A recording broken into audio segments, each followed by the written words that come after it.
ሰላም ጤና ይስጥልን በመላው ዓለም የምትገኙ የተወደዳችሁ የሮሃ ቲቪ ተከታታዮች የጥር 6 2018 ዓ.ም የምሽት ዜናዎችን ይዘንላችሁ ቀርበናል። አፋባሃ ሚኒሊክ እዝ በወልዲያና በራያ ቆቦ ግንባሮች ባካሄደው ከባድ ውጊያ ድል ማስመዝገቡ ተገልጿል። ዝርዝር ወደ ግንባር መረጃዎችን ይዘናል። የማስረሻ ሰጤ ታናሽ ወንድምና የቅርብ አጃቢው አብርሃም ሰጤ በመከላከያ ሰራዊት ተገድሏል። ማስረሻ ሰጤ ወንድሙን ለምን አስገደለ የሚለውን ሰሙታላችሁ። የሱዳን ጦር በኢትዮጵያ ድንበር አቅራቢያ ብሉ ናይል ክልል የአርኤስኤፍ ተሽከርካሪዎች መውደማቸውን ገልጿል። የትራምፕ አስተዳደር ለሶማሊያውያን ጊዜያዊ ህጋዊ ጥበቃ እንደማይሰጥ አስታውቋል። ውድ አድማጭ ተመልካቾቻችን አብራችሁን ልትቆዩ ከፈቀዳችሁ እነዚህ መረጃዎች በዝርዝር የምናሰማችሁ ይሆናል። የሮሃ ቲቪ ወቅታዊና ሐቀኛ መረጃዎች እንዲደርሷችሁ ቻናሉን ሰብስክራይብ፣ ላይክ እና ሼር በማድረግ አሁኑኑ ቤተሰብ ይሁኑ።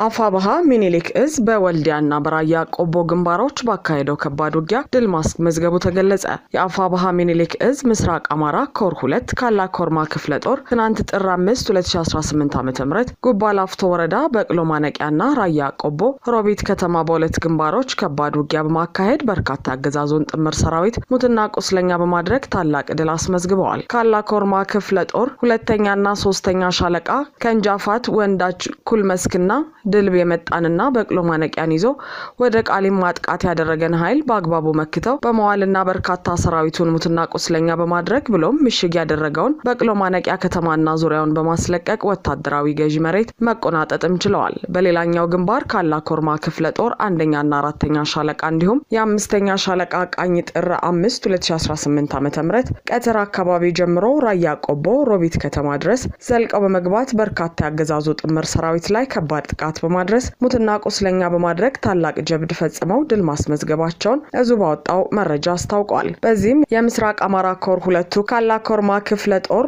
በሁለት ግንባሮች ከባድ ተጋድሎ በማድረግ ቃሊምና ወልዲያ ዙሪያ ከባድ ትንቅንቅና ተጋድሎ ካደረጉት ከምስራቅ አማራ ኮር 1 አሃዶች ጋር የተናበበና የተቀናጀ ሚዛን ጠባቂ ግዳጅ በመፈጸም አመርቂ ድል አስመዝግበዋል። የፋኖን ክንድ መቋቋም ያቃተው የፋሽስቱ ብልጽግና አገዛዝ ጥምር ሰራዊት ራያ ቆቦ ሮቢት ከተማ ያልታጠቁ ንጹሃን አማራዎችን በግፍ ረሽኗል። በተመሳሳይ የአውጃኖ ክፍለ ጦር ትናንት ጥር 5 2018 ዓ.ም ንጋት ጀምሮ ከአሳምነው ክፍለ ጦር ጋር በመጣመር ከባድ ትንቅንቅና ተጋድሎ በማድረግ በአገዛዙ ኃይል ላይ የተለመደውን ገድላቸውን በመፈጸም ታላቅ ድል ተቀዳጅተዋል። የአብይ አህመድ ሰራዊት በድሮን በመድፍ በታንክና በሞርተር ታግዞ የከፈተውን መጠነ ሰፊ ጥቃት የአውጃኖ ፋኖች በላቀ ወታደራዊ ጥበብ መክተው በማክሸፍና ከባድ መልሶ ማጥቃት በማድረግ የብልጽግናን ጦር አይቀጡ ቅጣት ቀጥተው ታላቅ ድል ተጎናጽፈዋል። ጥር 5 2018 ዓ.ም ከጧቱ 2 ሰዓት የተጀመረውና እስከ ምሽቱ 3 ሰዓት ድረስ ለ13 ሰዓታት ያህል ያለማቋረጥ ሲካሄድ የዋለው የብልጽግና ኃይል በመቶዎች ሙትና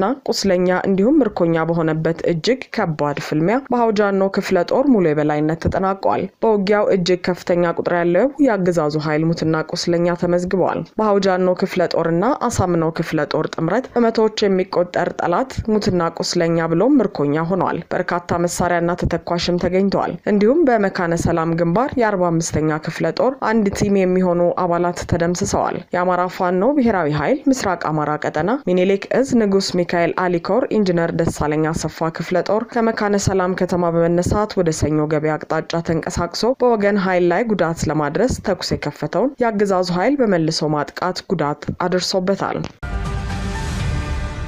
የማስረሻ ሰጤ ታናሽ ወንድምና የቅርብ አጃቢው አብርሃም ሰጤ በመከላከያ ሰራዊት ተገደለ። የአማራን ትግል ክዶና ከውስጥ ሆኖ ሲቦረቡር የነበረው የማስረሻ ሰጤ ታናሽ ወንድምና የቅርብ አጃቢው አብርሃም ሰጤ በታላቅ ወንድሙ ታላቅ ክህደት ከተፈጸመበት በኋላ በደብረ ብርሃን ወረዳ ሳሴት ኪዳነ ምህረት ትንሽ ከተማ ከጓደኞቹ ጋር እያለ በአረመኔው ሰራዊት ተገድሏል። የአብይ አህመድ የፖለቲካ ሸቀጥ አከፋፋይ በመሆን የአማራን ህዝብ በመካድ ተኩስ አቁም ስምምነት ተፈራርም ያለው የሚለው ካፒቴን ማስረሻ ሰጤ የራስ ወንድም ያለበትን ካምፕ በመጠቆምና መረጃ በመስጠት በፈጸመው ክህደት ታናሽ ወንድሙን ጨምሮ 25 ታጋዮች መገደላቸው ታውቋል። የአፋህድ አመራሮችን ያነጣጠረ ጥቃት በማድረግ በሳሴት ኪዳነ ምህረት በተፈጸመ ጥቃት ካፒቴን ማስረሻ ሰጤ ለጠላት መረጃ በማቀበል የእናቱን ልጅ ለአብይ አህመድ ገብሯልም ተብሏል። ማስረሻ ሰጤ የተባለው ግለሰብ ህዳር 25 2018 ዓ.ም በይፋ በፋኖ ውስጥ ሆኖ ሲያገለግለው የነበረውን ብልጽግና መቀላቀሉ ይታወሳል። በዚህም የራሱ የሚያስከትለው ኃይል ባይኖረውም አፋሕድ በተባለው ድርጅት ውስጥ የነበረውን መረጃ በመጠቀም እንዲህ ለእናቱ ልጅ የማይራራ ክህደት እየፈጸመ ይገኛል። ማስረሻ ሰጤና ኮሎኔል ፈንታውን ሙሐቤ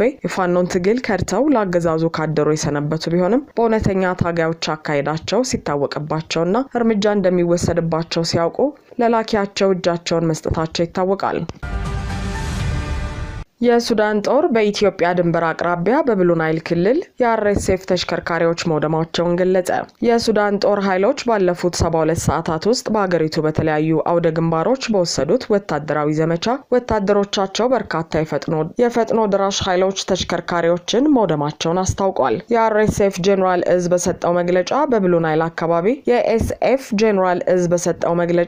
ናይል አካባቢ የአርኤስኤፍ ንብረት የሆኑ 4 ወታደራዊ ተሽከርካሪዎች ወድመዋል። በደርዘን የሚቆጠሩ የአርኤስኤፍ ተዋጊዎች ተገድለዋል ወይም ቆስለዋል። ውጊያው የተካሄደው በሱዳን ደቡብ ምስራቅ ኮሪደር በኢትዮጵያ ድንበር አቅራቢያ ነው። እንደ ኤስኤኤፍ ዘገባ በኮርዶፋን ግንባር በተደረገው ዘመቻ 56 ወታደራዊ ተሽከርካሪዎች ወድመዋልና በአርኤስኤፍ ተዋጊዎች ላይ ከፍተኛ ጉዳት አድርሰዋል። ሌሎች 47 ተሽከርካሪዎች ደግሞ በዳርፉር ወድመዋል። ባለፈው ሳምንት ሱዳን ትሪቡን ከፍተኛ የመንግስት ባለስልጣንን ጠቅሶ እንደዘገበው የሱዳን ወታደራዊ ኃይሎች በሱዳን ብሉ ናይል ክልል ኩርሙክና ጌይሳን ከተሞች ላይ ያቀዱትን የፈጥኖ ደራሽ ኃይሎችና አጋር ቡድኖች ያቀዱትን ጥቃት ለመመከት በዝግጅት ላይ እንዳለ በተገለጸው መሰረት የሱዳን ጦር በተጠንቀቅ ላይ መቀመጡን ዘግቧል። ባለስልጣኑ ጥቃቱ መነሻው ከኢትዮጵያ ግዛት ነው ሲል ገልጿል። ይህም የብልጽግናው አገዛዝ በቤንሻንጉል ጉሙዝ ክልል ያሰፈረውን የፈጥኖ ደራሽ ኃይል እያዋጋ ሲሆን የሱዳን መንግስትም ለዚህ ምላሽ እየሰጠ ነው። በቀጣይም በቀጠናው ከባድ ውጊያ በብልጽግናና በሱዳን መካከል ይቀሰቀሳል ተብሎ ተሰግቷል።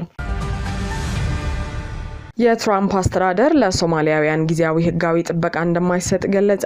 የትራምፕ አስተዳደር ለሶማሊያውያን ጊዜያዊ ህጋዊ ጥበቃ እንደማይሰጥ አስታወቀ። ይህም በሺዎች የሚቆጠሩ ሰዎች ቀላሉ ከአሜሪካ ለመባረር ሁኔታዎችን ያመቻቻል ተብሏል። በሶማሊያ ያለው ሁኔታ ስለተሻሻለ ከዚህ በኋላ የህጉን መስፈርቶች ስለማያሟሉ ነው ውሳኔው የተወሰነው ሲሉ የሀገር ውስጥ ደህንነት ሚኒስትሯ ክሪስቲ ኖም ተናግረዋል። በእንግሊዝኛው ቲፒኤስ እየተባለ የሚጠራው ማዕቀፍ አሜሪካውያን ባለስልጣናት ደህንነታቸው የተጠበቁ አይደሉም ወደ ተባሉ ሀገራት ስደተኞችን እንዳይመልሱ ያግዳል። ከሚመጣው መጋቢት ጀምሮ 2500 የሚሆኑ ሶማሊያውያን የሥራ ፈቃዳቸውንና ህጋዊ ዕውቅናቸውን የሚያጡ ሲሆን ይህም ከሀገር እንዲባረሩ ሊያደርጋቸው ይችላል። ፕሬዝዳንት ዶናልድ ትራምፕ ሶማሊያውያን ስደተኞችን እንደማይፈልጉ በግልጽ ተናግረዋል። በሚኒያፖሊስ የሚገኙ ስደተኞች ተይዘው ከሀገር እንዲወጡም ትዕዛዝ አስተላልፈዋል። ጊዜያዊ ማለት ጊዜያዊ ነው ሲሉ ለቢቢሲ በላኩት መግለጫ የተናገሩት ክሪስቲ ከዚህም ባለፈ ሶማሊያውያን ዩናይትድ ስቴትስ እንዲቆዩ ማድረግ ከብሔራዊ ጥቅማችን ጋር የሚጋጭ ነው። አሁን ቅድሚያ የምንሰጠው ለአሜሪካውያን ነው ብለዋል።